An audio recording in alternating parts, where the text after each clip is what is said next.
thinking of turning things around. Maybe the Hawks doing that over their last 5 games. You can see the record there, 3-1-1, scoring 19, allowing 17. The power play starting to click, and the PK okay as well. So, Reader, I ask you this. The Hawks playing better of late. Too little, too late? I know you were crunching the numbers about mathematics a little bit earlier.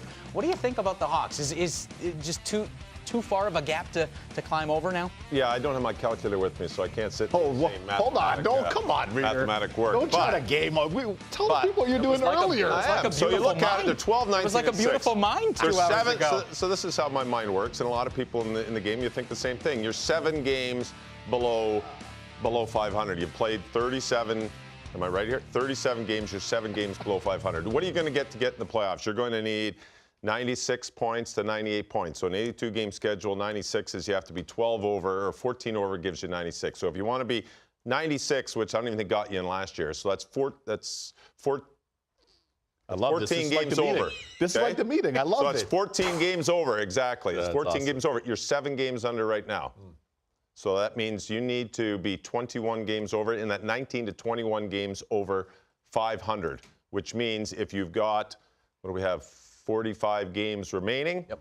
If you are in that ballpark of 13 and 20, where are we, 25? Is that 35?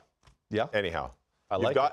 The math shows it's just they've got to play ridiculously good. They've got to be in about the 750 percentage of winning. So you look at how far under they are 500, how far over they have to be, and then the games remaining.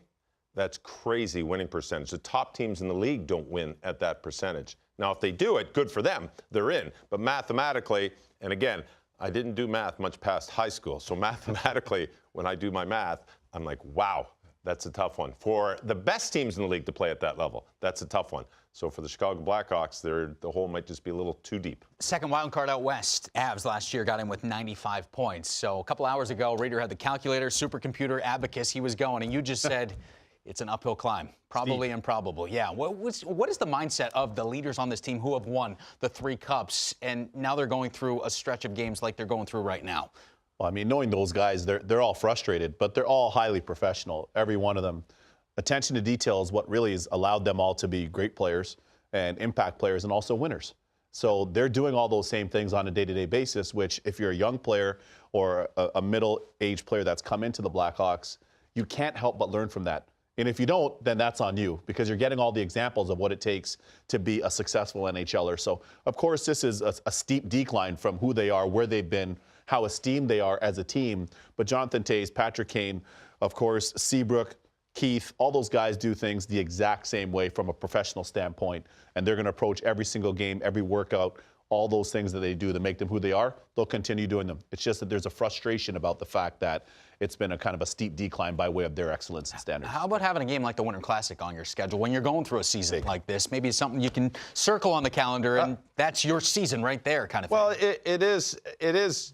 I wouldn't say it's your season, but you used the word compartmentalize earlier in the show. They compartmentalize and say, I'm going to worry about today. I'm going to worry about this next 5-game segment. We want to win 3 of 5. We have to get to 700, so we've got to get 7 of the next 10 points. And you work your way through it. And you don't look at the big picture. You don't look at the standings. I've been on teams when the team wasn't that good.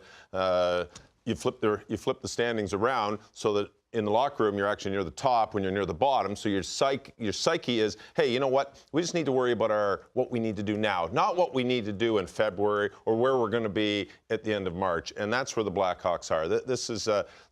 They know where they are, but also, I say it all the time, you don't tell a professional athlete you can't, because it's like we're sitting here and I'm giving you the math, and not very good math, saying that, hey, it's a steep climb. And they're like, all right, you know what? Well, watch. It is a steep climb, but we're going to do our best to prove everybody wrong. And that's where you shrink it down into smaller segments, and you take the good out of those segments. You want your PP to be 25%. You want your PK to be up in that 90 percentile for these 5 games. You want to get 7 of 10 points. All right, we achieved that. Next five game segment. We want to win the Winter Classic. We want to, that's how you do it. And at the end of the season, you put it all together and you're like, okay, where are we? Where did we start? Where did we end? So, I mean, it's a difficult stretch. It's a difficult stretch when you're looking at the standings and you're on the bottom.